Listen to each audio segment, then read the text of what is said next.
Halo teman-teman, jumpa lagi ya di channel aku, channel Rahmat Motovlog. Di video pendek ini aku ingin membahas tentang pabrikan Honda teman-teman ya.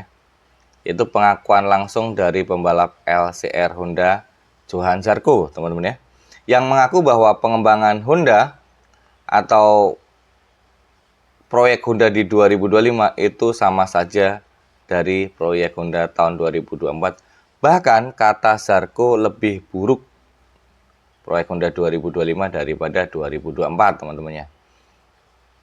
Aneh sekali dari pernyataan Johan Zarco ini. Apakah emang pabrikan Honda bisa separah itu ketika ditinggal Marc Marquez teman-teman ya? Ternyata selama ini emang benar pabrikan Honda terlalu mengandalkan pembalapnya yaitu Marc Marquez teman-teman ya. Dan ketika Marc Marquez pindah dari Honda, ini yang terjadi teman-teman ya.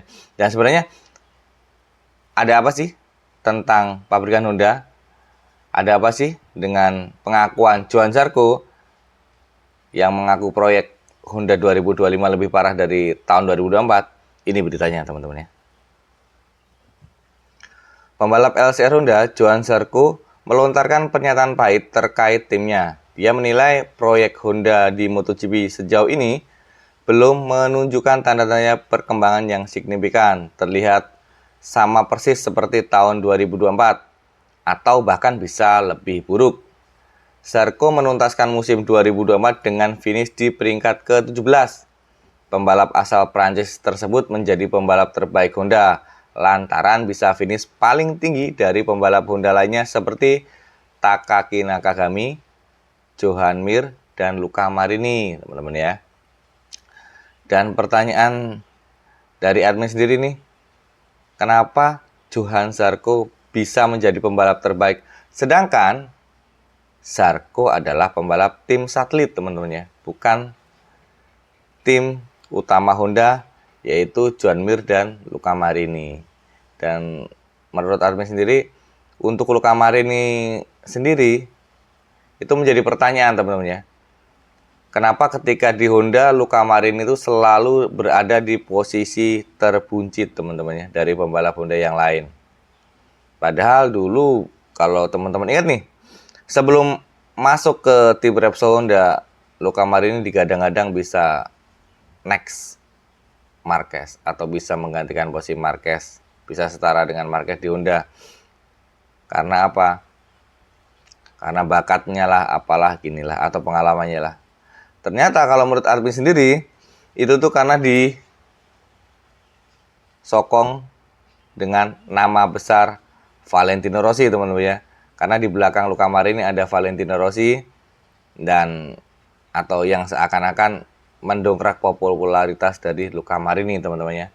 Dan alhasil kemampuan atau skill Luca Marini masih jauh di bawah Marc Marquez teman-teman ya. Bisa dilihat ketika sesi pengetesan, ketika sesi latihan, ketika sesi kualifikasi, dia berbeda banget atau Luca Marini berbeda, nggak mau mengambil resiko lebih seperti Marc Marquez ketika masih di Honda teman-teman ya. Marc Marquez selalu atau pasti mencari limit motor atau di mana limit motor tersebut berada sampai dia harus selalu sampai jatuh ketika latihan bebas. Dan alhasil ketika sesi kualifikasi atau race dia tahu batasan motornya teman-teman ya. Berbeda banget dengan Luca Marini teman-teman ya. Kalau Luca Marini sepertinya main aman-aman saja dari pertama dia bergabung dengan Honda waktu masih Repsol Honda sampai sekarang. Luca Marini main aman dan jarang sekali jatuh.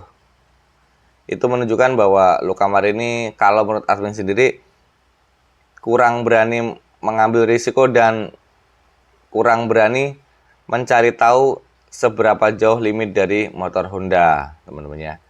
Kalau menurut teman-teman semua gimana? Setuju nggak sama pendapat admin? Tentang pendapat admin tentang Luca Marini. Dan kita lanjut ke topik tadi teman-teman ya, apa yang dibilang Johan Zarco ya. Nah, ini kata Zarco ya. Jadi, apapun level motornya, jika saya tetap menjadi nomor 1 untuk merek tersebut, maka saya bisa menjaga kecepatan mereka terhadap saya. Itu kata Johan Zarco, teman-teman ya. Menyoal peluang Honda yang bangkit pada musim 2025, Zarco tidak ingin menaruh ekspektasi tinggi, tetapi dia berharap kedatangan Alex Espargaro sebagai pembalap penguji bisa cukup membantu pengembangan motor Honda RCV. Honda juga baru saja mendapatkan direktur teknis baru dari Aprilia, Romano Albesiano. Saya berharap begitu, dengan hadirnya Alex Espargaro bisa menjadi hal yang sangat baik. Dan untuk memajukan segalanya dengan visi berbeda adalah Romano Albesiano, sambung Zarco dalam sebuah wawancara, teman-teman ya. Efek kedatangan Espargaro dan Romano baru bisa dirasakan setelah tes pramusim MotoGP di sirkuit Sepang, Malaysia. Saat ini hal tersebut belum bisa diterapkan hingga musim 2025 dimulai. Jadi setelah tes pertama di Malaysia termasuk shakedown, saya penasaran buat melihat bagaimana perkembangan di sana. Saya harus jujur, saat ini proyek tahun 2025 tidak lebih baik dari proyek tahun 2024. Artinya, tahun 2024 seolah-olah belum cukup memberi manfaat karena pada akhirnya proyek tahun 2025 tetap sama, bahkan bisa menjadi lebih buruk. Itu pengakuan dari Johan Zarco, teman-teman ya. Dan setelah melihat atau mendengar pengakuan dari Zarco, maka bisa diambil kesimpulan, teman-teman ya.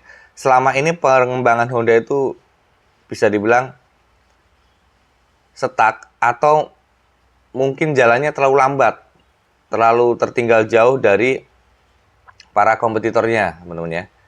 Bisa dilihat dari rider-ridernya aja bisa dibilang frustasi ya. Rider Honda itu tidak bisa atau belum ada yang bisa untuk mengeluarkan potensi dari motor Honda. Atau mungkin Honda sampai saat ini belum mendapatkan pembalap yang bagus atau pembalap yang punya bakat alami seperti Marc Marquez, atau mungkin di era dulu seperti Casey Stoner dan Valentino Rossi. Mungkin pembalap-pembalap Honda ini levelnya standar untuk para pembalap MotoGP, atau mungkin emang problem Honda separah itu, teman-teman ya. Dan menurut teman-teman sendiri gimana nih? Kenapa Honda bisa jauh tertinggal seperti itu?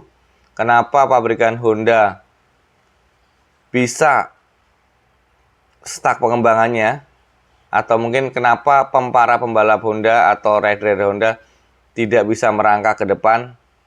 Bahkan pembalap satelit mereka, Johan Zarco, bisa lebih bagus dari pembalap utamanya, teman-temannya. Kalau menurut teman-teman sendiri gimana nih? Barangkali teman-teman punya pendapat, silahkan coret-coret di kolom komentar.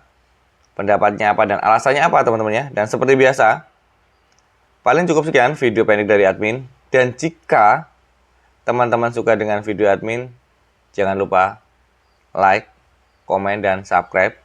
Dan jika teman-teman tidak suka dengan video ini, silahkan skip aja. Dan sampai jumpa di video-video admin selanjutnya. Dadah.